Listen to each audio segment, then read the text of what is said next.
일본이 기나긴 코로나 여행 제한을 완전히 없애고 최근 무비자 자유여행을 허용하면서 일본을 찾는 한국인 관광객 수가 급증했습니다. 최근 일본이 한국에 대한 도발을 자제하고 있는 가운데 일본 기업들이 한국과 적극적인 협력을 요청하면서 한일 관계가 개선되는 것 아니냐는 기대감이 치솟고 있습니다. 이런 분위기가 형성되자 다시 많은 한국인들이 일본을 방문하기 시작한 것인데요. 그런데 충격적인 일이 일어났습니다. 일본을 찾은 수많은 한국인 관광객들이 일본에서 상상을 초월하는 너무나도 끔찍한 일을 겪게 됐고, 이는 곧 전 세계 언론들을 통해 낱낱이 공개됐습니다. 이에 제대로 열받은 한국은 일본의 이러한 충격적인 만행을 완전히 뒤엎을 강력한 한방을 일본에 공개했는데요. 놀랍게도 일본은 이를 보자마자 망연자실해하고 있습니다. 지금부터 이 놀라운 내용 최고 수익률에서 여러분들에게 전해드리겠습니다. 6일 오전 10시 30분 일본 도쿄의 명품 의류 매장 플리츠 플리즈 이세이 미야케 매장 입구, 한국인 관광객 권모 씨는 매장 문을 열기도 전에 입장을 기다리는 사람 10명 모두 한국인이라는 걸 알고 깜짝 놀랐습니다. 지난주 도쿄 여행을 다녀왔다는 김모 씨도 시부야 스카이 전망대에 갔더니 줄을 선 사람의 절반가량이 한국인 관광객이었다. 동네 골목을 걸을 때조차 한국 단체 관광객들과 계속해서 마주쳤어요 라고 말했습니다. 일본 열도 곳곳을 한국인 관광객이 채우기 시작했습니다. 일본이 지난 10월 무비자 자유여행을 허용하면서 여행 규제 빗장이 풀린 데다 엔화 가치가 역대 최저 수준으로 떨어지면서 일본으로 향하는 국내 여행객이 급증하고 있는 것입니다. 일본 도쿄, 오사카 같은 유명 관광지는 물론이고 지방 곳곳을 찾는 한국인 관광객이 계속 늘면서 20에서 40대 사이에선 지금 나 빼고 다 일본이다 이라는 말이 유행할 정도입니다. 지난달 중순 일본 유후인 후쿠오카로 3박 4일 여행을 다녀온 주부 김모 씨는 입국하는 길 도쿄 바나나, 히요코 만주 같은 기념품 과자를 사려고 후쿠오카 공항 면세점에 들렀으나 판매대에 상품이 하나도 없어서 당황했다고 했습니다. 같은 비행편 이용하는 우리나라 사람들이 이미 과자를 싹쓸이해서 사갔더라고요 라고 말이죠. 일본 정부 관광청에 따르면 지난 10월 일본을 찾은 외국인 관광객은 49만 8,600명이었습니다. 이 전달보다 2.4배가 늘었습니다. 무비자 입국을 허용한 덕분인데 이 중 한국인은 12만 2,900명으로 가장 많았습니다. 일본 정부 관광청 관계자는 빗장을 열자마자 한국인 관광객이 코로나 이전의 20% 정도로 회복한 수준이라고 보면 된다면서 2달 만에 숫자가 급격히 늘었다고 말했습니다. 최근 일본 지방 소도시에서 한 달 살기를 시도하는 관광객도 늘고 있습니다.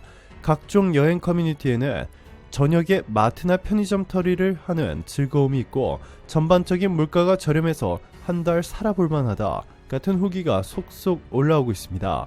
국내 물가가 가파르게 치솟은 반면 일본 엔화 가치는 급격히 하락해 상대적으로 일본 물가가 저렴하게 느껴지는 것입니다.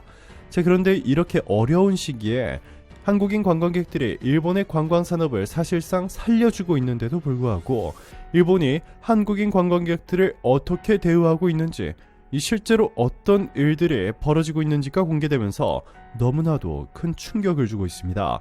이 보시면 최근 에어비앤비에서 예약한 일본 도쿄의 한 숙소가 한국인 관광객을 노리고 이 전범기를 내건 사실이 알려지면서 논란이 일고 있습니다.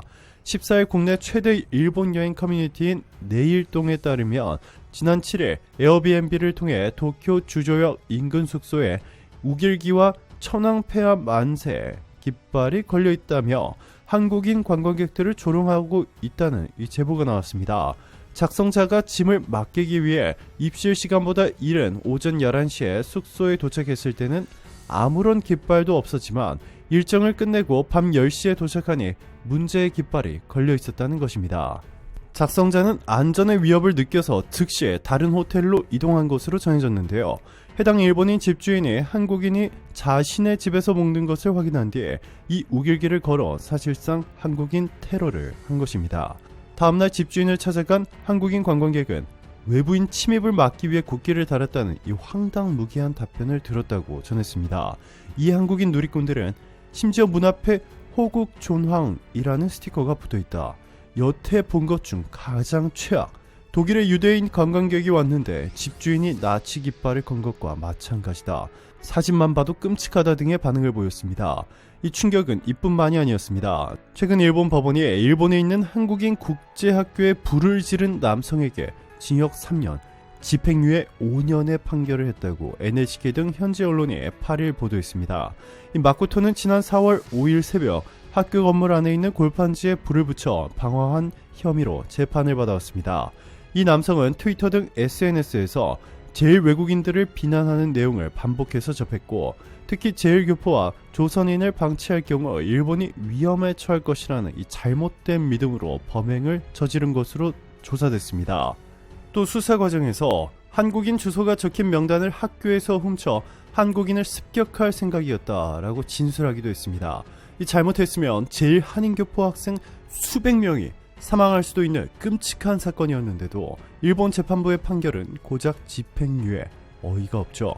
마코토는 재판에서 기소 내용을 인정하며 조선인을 괴롭혀서 일본에서 쫓아내고 싶었다라며 범행 동기를 밝힌 바 있습니다.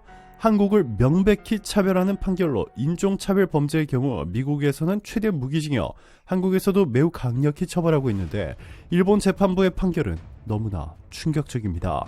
그는 반성문에서 북한에 의한 일본인 납치나 미사일 발사 등의 테러 행위 등으로 보아 제1한국인은 일본의 적의를 가지고 있으며 일본인이라면 국가를 지키기 위해 뭘 해도 괜찮을 것이라고 판단했다면서 코리아 국제학원 학생도 일본인의 목숨과 재산을 빼앗는 존재라고 생각했다라고 적었습니다. 이 밖에도 자신의 SNS에는 한국에 도덕 따위가 있다고 생각하지 마라 등의 글을 올렸습니다. 일본인들의 충격적인 만행은 서울 강남 한복판에서도 일어났습니다. 서울 강남 한복판에서 20대 일본인 남성이 60대 택시기사를 폭행한 사건이 벌어졌는데 그 이유가 너무 충격적이었습니다. 바로 일본말을 못 알아들었기 때문. 일본인 A씨는 서울 강남의 한 거리에서 일본어를 할 줄 모른다는 이유로 이 택시기사 B씨에게 폭력을 행사했습니다. 당시 인근 CCTV 영상에는 A씨가 B씨를 바닥에 내팽개치고 주먹을 휘두르는 등의 모습이 담겨 있었습니다. 이 경찰 조사에서 A씨는 택시를 탄 뒤 일본어로 얘기하다가 기사가 말귀를 못 알아들어 폭행했다는 취지로 진술한 것으로 알려졌습니다. 피해를 입은 택시기사 B씨는 당시 상황에 대해 팔을 거의 부러지듯 비틀어댔고 이거 잘못하면 죽을 수도 있겠다라고 밝혔습니다. 실제로 B씨는 손과 목, 허리 등을 다쳐 전치 3주 진단을 받았습니다. 사고 발생 2주가 지났지만 아직 운전대를 못 잡고 있는 것으로 전해졌습니다. 결국 한국에서는 제2의 불매운동이 시작됐고 일본은 한순간에 초토화됐습니다. 지난 2019년 한국을 향한 일본의 수출 규제가 시작되면서 한국에서 시작된 일본 불매운동, 당시는 한국에 진출한 일본의 기업들 유니클로와 닛산, 혼다, 그리고 아사히 맥주 등이 가장 큰 타격을 입으며 사실상 대부분이 한국 시장에서 완전히 철수했는데요. 이번에는 타격이 더 심각합니다. 일본의 관광산업 전체가 무너지려 하고 있습니다. 한국인 관광객 의존도가 가장 높은 일본. 그런데 이번 사태 이후 한국에서 일본 관광 최대 커뮤니티들을 중심으로 일본 관광 보이콧 운동이 시작됐습니다. 일본행 비행기 티켓과 호텔 예약을 취소하는 인증샷이 국내 SNS에서 대유행을 타고 있습니다. 일본 여행을 취소한 뒤에 다른 나라 비행기표를 사서 인증하거나 하면 이 수많은 이들로부터 환영을 받고 있어 일본 불매 보이콧 운동은 파격적인 속도로 확산되고 있습니다. 일본 유명 초밥집에서 한국인 관광객의 와사비 폭탄 테러에 이어 최근에는 벌레를 넣었다는 의혹이 제기되면서 한국인에 대한 차별 문제가 논란이 커지는 가운데 오사카의 한 버스 회사 직원은 한국인 손님에게 총, 한국인을 비하하는 멸칭이죠. 이 조센진이라는 뜻의 총이 적힌 버스표를 건네 논란이 됐고 일본 도쿄 한복판에 있는 호텔에서 호텔 직원으로 일하는 한국인은 투숙객이 아닌 일본인 남성이 호텔 흡연장에서 담배를 피우는 것을 보고 나가달라고 요청하자 일본인 남성은 한국인은 머리가 나빠, 그러니까 일본에 점령당했지 라는 막말을 퍼부었습니다. 이뿐만이 아닙니다. 일본 신오사카 역점의 전자 메뉴판에서 일본어 메뉴판에는 분명히 물이 공짜로 표기되어 있는데 이 한국어로 번역 버튼을 누르니 갑자기 물이 1,800원으로 돈을 내라고 바뀌었습니다. 황당하죠. 이번에 이렇게 또 한국인들을 대상대로 끔찍한 사건들이 연달아 터지면서 한국에서는 1차 일본 불매운동보다 훨씬 더 강력한 제2차 일본 불매운동이 시작하려는 조짐을 보이고 있습니다. 이번에 더 강력한 이유는 일본에 이주했던 제1한국 교민들조차 일본을 떠나 한국으로 돌아오고 있다는 것인데요. 그렇지 않아도 일할 사람이 없어 경제가 마비돼버린 일본은 역사상 경험해보지 못한 중대한 위기에 빠지게 됐습니다. 실제로 일본에 이민을 간 한 한국인 제1동포 2세는 한국 국적으로 일본에서 취직은 됩니다. 그런데 예를 들어 학교 선생님이 되더라도 교장 선생님은 절대 될 수 없어요. 관리직을 못하는 거예요. 회사에서는 일본인들이 갑자기 뜬금없이 이 조선 무슨 냄새야? 같은 걸 먹는데 무슨 냄새야? 이런 괴롭힘이 갑자기 시작됩니다. 하루도 방심할 수 없어요. 라고 털어놓으며 일본 국적을 포기하고 한국으로 돌아오는 이유에 대해 설명했습니다. 오늘도 감사합니다. 최고로 멋진 하루 보내시길 바랄게요.